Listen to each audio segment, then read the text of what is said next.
दुलाराय बर' हारिमु आफादनि खुंगा 20थि बोसोरसालिया जथुम्मानि दिनै 2थि सान। दुलाराय बर' हारिमु आफादनि खुंगा 20थि बोसोरसालिया जथुम्माखौ सानथामनि हाबाफारि लानानै दुलाराय बर' फरायसा आफादजों लोगोसेनो गलाघाटनि थेलिसाल हिरिम्बा नोगोराव खुंफुंदों। 2, 3 आरो 4 फेब्रुआरि सानथामनि मेहेरगोनां हाबाफारिजों गाजा गोमजायै खुंफुंनाय जादों। दिनै नैथि सान। नैथि साननि हाबाफारि बादियै फुंबिलि समाव आफादनि फिरफिला बिरहोनाय, मुंख्लंफोरनि मुङाव बिबार बावनाय बायदि हाबाफारि लानाय जादों। हाबाफारि बायदियै आफादनि फिरफिलाखौ बिरहोयो दुलाराय बर' हारिमु आफादनि आफादगिरि मुस्रि भिजुएल नेलसन दैमारि बिथाङा। मख'जाथावदि दुलाराय बर' फरायसा आफादजोंनो दानानै होजानाय दुलाराय बर' हारिमु आफादा बर' हारिनि हारिमु बिथिङाव जौगानायनि थाखाय हाबा मावगासिनो दं होननानै दुलाराय बर' हारिमु आफादनि आफादगिरि भिजुएल नेलसन दैमारि बिथाङा गावनि बिबुंथियाव फोरमायदों। खुलुमबाय। दिनै दुलाराय बर' हारिमु आफादनि 20थि बोसोरसालिया जथुम्मा आरो दिनै नैथि साननि जा गिबि हाबाफारि फिरफिला बिरहोनाय आरो मुंख्लंफोरनो बिबार बावनाय बे खामानिया जानानै थांबाय।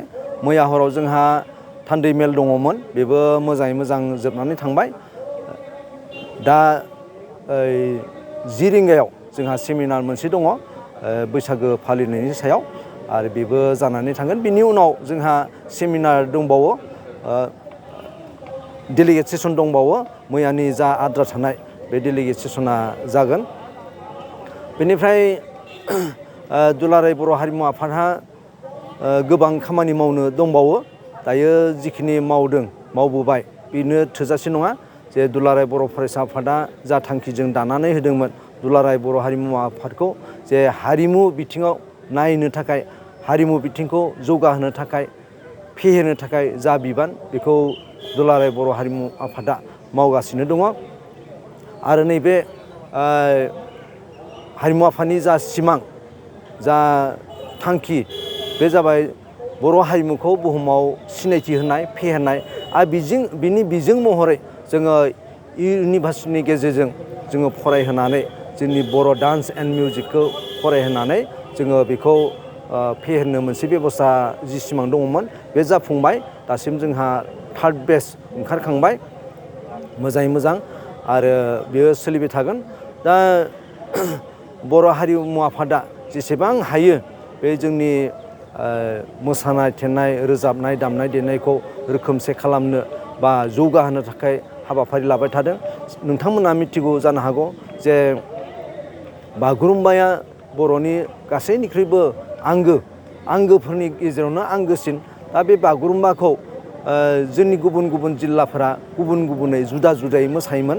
जे क'क्राझारा गुबुन आरो उदालगुरिया गुबुन, कार्बि आंलंआ गुबुन, दक्षिण गवालपाराया गुबुन, एसे जुदा जुदायै मोसायोमोन। आरो बेखौ नायनानै मानसिफ्रा बुङोमोन मानो जुदा जुदा, जों बेखौ रोखोमसे खालामनाय जाबाय दायो। दुलाराय बर' फरायसा आफाद, बर' थुनलाइ आफाद, दुलाराय बर' हारिमु आफाद मोनथामजों खैबा खेब जोङो वर्कशप मावबादा खुंनानै बेखौ थांनाय बोसोराव जोङो कमप्लिट रोखोमसे खालामनो हाबाय। दायो बे रोखोमसेयैनो बे दुलाराय बागुरुम्बाया बे सोलिबाय थादों। मोजां सोंथि। दायो जों नुनो मोनदों माखासे लाइमोनफ्रा बर' हारिमुनि फारसे जोबोद गोसो बोगथाबनाय दङ। नाथाय माखासे दंबावो जायफ्रा एसे बिनिफ्राय जानगाराव दङ।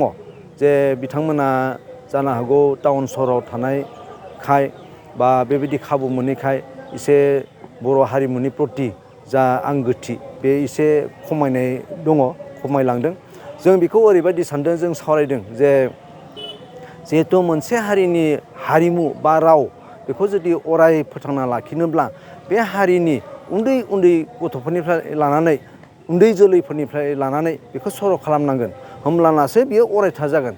बेनिखायनो बर'नि गेजेराव साफ्रोमबो बर' फिसाफ्रा बेखौ जाहाथे सोलोङो, बेखौ आंगो साननो हायो, बेनि थाखाय जोङो मोनसे मिशन जोङो लानो सानदों। आरो बेनि गेजेरजों जे साफ्रोमबो बर' फिसाफ्रा बागुरुम्बाया माबादि, बोरै मोसायो, बोरै दामो, बिनि देंखो, बिनि बुल मोनफ्रोमखौबो मिथिगोन। होमबानानो जे हारिमु बिथिंजों मोनसे जौगानाय फैनानै बर' हारिया गेरेमसा हारि दानायाव मदद जागोन होननानै जोङो सानदों। गुबुन गुबुन जोंहा मोन 25 जिल्ला आफाद दङ। बिनि गेजेराव दायो दिनै 23 जिल्ला आफाद सफैनो हादों। जिल्ला मोननैया सफैनो हायाखै, जानो हागौ रांखान्थिनि हालोदनि थाखाय बिथांमोना सफैनो हायाखै। गासै 300नि एसे बारा जादों मैया डेलिगेटआ, बेखिनियानो। मोनसे बिथांमोना बे रेसपन्सिबिलिटिखौ हारिमु आफाद मोजां सोंथि। जोंहा बिटिआर सरकार, BKWSC सरकार, लोगोसे आसाम सरकार, मोनथाम सरकार दङ। दासिम जोङो हारिमुनि खामानि मावनो थाखाय जोङो मेम'रेन्डाम गोबां खेब जों होबाय आरो बिनिफ्राय जोंहा मा मा मावनो गोनां दङ बेफोर गासैखौबो जोङो सरकारजोंबो सावरायदों। आरो बिटिआर सरकार लोगोसे BKWSC सरकार बिथांमोना बुंदों जे जों नोंथांमोनखौ हागौमानि जों हेफाजाब खालामगोन। जे जोंहा जिथु गुबुनाव जोंखौ लिंहरदों बे नेपालाव, बांलादेशआव, वेस्ट बेंगलाव बेफोराव मिटिं खालामहैनायनि बा वर्कशप लाहैनायनि जा खरसाफोर जागोन बेफोरखौ होगोन होननानै बिथांमोना खौरां होदों। दासिम होआखै, होगोन होननानै जोङो आसा खालामदों। आरो बबेबा मोनसे आफादा गभर्नमेन्ट पेट्रनाइज मोनाब्ला बेबायदि थांनानै थाया, खामानि मावनो हाया। आरो दायोथ' बे जोंहा जेसेबां जिल्ला आफादफोर दङ बेबायदिनो जेने थेनेहै सोलिबोबाय थादों। गावबा गाव पकेटनिफ्राय खरसा खालामनानै बिदि सोलिदों। बांसिन गभर्नमेन्टनिफ्राय जाखिनि मोननो गोनां मोननांगौ बेखौ मोननो हाथ'वाखै। जों माने थाल्लायै आसा खालामदों बिथांमोना जोंखौ गासै बिथिंनिफ्राय सहाय खालामगोन होननानै। गोजोननाय थाबाय नोंथांमोननिसिम गिबियावनो। जोङो धेमाजि जिल्लानिफ्राय जोङो बेफोरबायदि बांद्राय फैनो हायाखै। जोङो 10 सा लाबोनो हादों आङो आफादगिरि हिसाबै। बे खम फैनायनि जाहोनानो जाबाय जोंहा माने रां रुफानि आंखालनि थाखाय जोङो नांगौ बायदि माने प्रतिनिधि लाबोनो हायाखै। नाथाय जोङो 10 सा फैदोंब्लाबो जों बे जोंनि हिरिम्बा नोगोर तेलिसाल गलाघाट जायगायाव फैनानै जों जोबोद मोजां मोनदों। मानो होननानै बुङोब्ला बेयाव दुलाराय बर' फरायसा आफाद आरो माने दुलाराय बर' हारिमु आफादजों जयेन्टलि खुंनाय नैबे मिटिङा जोबोद गाजा गोमजायै जादों। बेनिखायनो जोङो फैनानै जोबोद गोजोननाय मोनदों। थांखिया जोङो जोंनियाव वर्कशप बेफोरबायदिनो वर्कशपफोरखौ लानांगौ होननानै जोङो बिथांमोननो लिरनानै होदों। आरो बेफोरबायदि इसेबां माबानाय जायाखै, मानो होनना बुङोबा आद्रा थानाय जादों। दा दसे उनाव बे थान्दै मेलाबो जाफिनो। धेमाजि जिल्ला हिसाबै जोंनियाव बर' हारिमु आफादा नांगौबायदि जोङो दाफुंनानै होनो हायाखै। मानो होनना बुङोबा दखरा आफादखौ जोङो जेरैबायदि नांगौ बेफोरबायदि दाफुंनानै होनो हायाखै। नाथाय जों बेखौ दाफुंनो थाखाय नाजागासिनो दङ। आरो जोङो गुबुन गुबुन आफादफोरनि सहाय मदद लानानै जोङो माने दाफुंनो हागोनखौ आसा फारिदों आरो जोंबो नाजागासिनो दङ। दखराया जाफुंब्लानो जोंनियावबो नांगौ बायदि जागोन होननानै जोङो आसा खालामदों। धेमाजि जिल्ला हिसाबै जोङो जिहेथु जोंनि ख्रिस्टिफ्रा बागुरुम्बा मोसानाय ख्रिस्टि मोसानायफोरखौ जोङो बिथांमोनजों थाङै थाङै सावरायहैगासिनो दङ जोङो। दा जोङो बेफोरखौ हमथानो थाखाय जोङो नाजागासिनो दङ। मानो होननानै बुङोब्ला गुबैयै जोंनिया माने रां रुफानि एसे उसुबिदा, जिहेतु जोंनि धेमाजि जिल्लाया बयनिफ्रायबो गोग्लैसोनानै थानाय जायगा। बेनिखायनो जोङो नांगौबायदि, जिहेतु मानसिया अबावबा ओंखारब्लानो रां रुफा नांगौ, बेनि आंखालनि थाखायनो जोङो जिहेतु जोंनि वार्कारफोरखौ आङो माने नांगौबायदि बाहायनो हायाखै। जिथुनाखि धेमाजि जिल्ला हेफाजाबखौ जोङो BKWSCनिफ्राय नांगौ बायदि मोनथ'नाय जायाखै। मानो होनना बुङोब्ला जोंनियाव BKWSCआव हारिमुनि EM प्रणब बर' होननाय दङ, बिथांनो जोङो एपिल होदों, दरखास्थ' होदों। नाथाय दासिमबो जोङो मोनथ'नाय जायाखै आरो मा खावलायगोन जोङो खावलायदों। जिहेथु माने हारिमुवानो जोंनि गाहाय सिनस्रिबो होननानै बुङो जोङो। मानो होनना बुङोबा हारिमु गैयाब्ला जेबो गैया। बेनिखायनो हारिमु फोथांनाया बे हारिमु आफादाव थानाय हारिमु आफादनि वार्कारफ्राल' नङा, जिहेतु जों जेसेबां बर' दङ गासैबो हारिमुखौ फोथांनानै लाखियाबा जोंनि बर' हारिया थांनानै थानो हाया होननानै जों बिथांमोननो फोरमायदों। बेनिखायनो जोंनो BKWSCनिफ्राय नोंथांमोना जेरैब्लाबो जोंनो अनसुंथाइ होनांगौ होननानै जोङो खावलायदों। जिहेतु जोंनो अनसुंथाइ होआब्ला जोंनि हारिमुवाबो थांना थानाया गोजान। जिहेतु गासैबो माबायानो रां रुफाजोंसो लोब्बा थाफानाय। बेनिखायनो जोङो BKWSCखौ खावलायदों जाहाथे जोंनि हारिमुखौ नांगौ बायदि नायफिनो होननानै। दुलाराय बर' फरायसा आफादनि 56 डेलिगेट कनभेनसन आरो बे कनभेनसनावहाय गोजोन आरो खौसेथिनि थाखाय जों आंखौबो हांख्रायनायखाय बा हांख्रायना लाबोनायखाय जोबोद गोजोनदों। ओमफ्राय दिनै आङो बे गोजोन आरो खौसेथिनि थाखाय आलारि बाथिखौ फोजोंबाय। जों सानो जे दाबो जोंहा गोबां मावबावनो गोनां दंखौ। एकर्ड जालांबाय 27 जानुवारि 2020 बे एकर्डनि माखासे दफा दासिमबो इमप्लिमेन्ट जायाखै आरो आं सानो मा बेफोर इमप्लिमेन्ट जायोब्ला जोंनि जा सिमांमोन बड'लेण्डनि बर' रायजोनि बे जाफुंगोन। आरो ओरैबायदि मोजां एकर्ड मोनसे जालांबाय BTR एकर्डआ। बे एकर्डनि गासैबो दफा इमप्लिमेन्ट जाबाथाय हमनानै लादो जे जोंनि जा बड'लेण्ड सोमावसारनायनि जोंहा मेइन जिथु उद्देश्य बे फुलफिल जागोन होननानै आं सानो।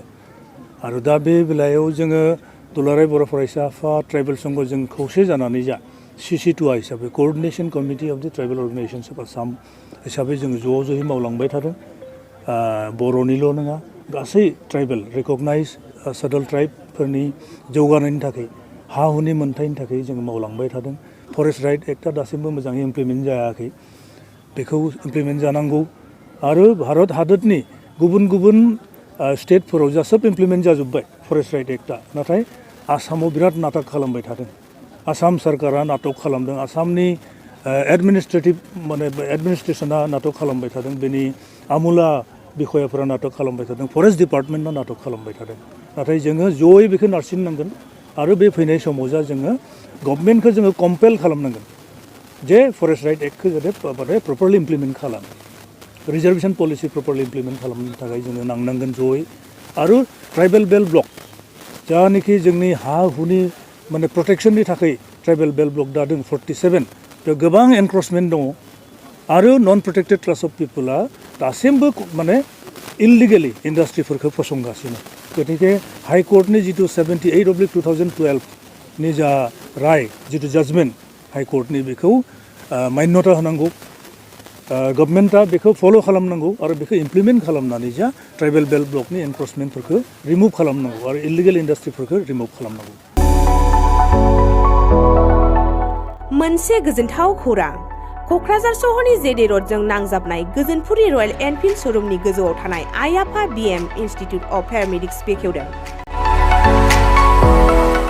बे आइ-आफा BM इनस्टिट्युट अफ पेरामेडिक्सआ नोंथांमोननो लानानै फैदों देहा जोथोन लाखिनायनि माखासे आयदाफोरनि 2024-2025 मायथाइनि मुं थिसननाया फैगौ 15 जानुवारिनिफ्राय जोबथा मार्च दानसिम सोलिगासिनो दङ। 10+2नि उथ्रिसारनाय बिजाथि एबा फरायसाफोरा बे पेरामेडिक्सआव गावारि सोलोंथाइखौ लानो हागोन। क'क्राझार सहरनि गोजोनपुरि एबा गांजिमा बाजारजों नांजाबनाय आइ-आफा BM इनस्टिट्युट अफ पेरामेडिक्सआ नोंथांमोननि थाखाय गोदान मुं थिसननाय आयदाफोरा जादों medical laboratory technology, first aid patient care and assistant nursing, OT technician, ICU technician, radiology technician कर्सखौ 2 बोसोरनि गेजेरावनो आबुं खालामनानै BSS डिप्ल'माखौ लानो हागोन। लोगोसे गासैबो डिप्ल'माखौ लानायनि उनाव सोरखारि साख्रि मोननायनि सुबिदाबो दङ। जुदि नोंथांमोनहा बेफोर कर्सनि थाखाय गोदानै मुं थिसननो गोसो दङब्ला आइ-आफा BM इनस्टिट्युट अफ पेरामेडिक्सनि नैबे जानबुं नम्बर 9395899391 एबा 8638391746 आव थोंजों सुलाद लाहरनो हागोन।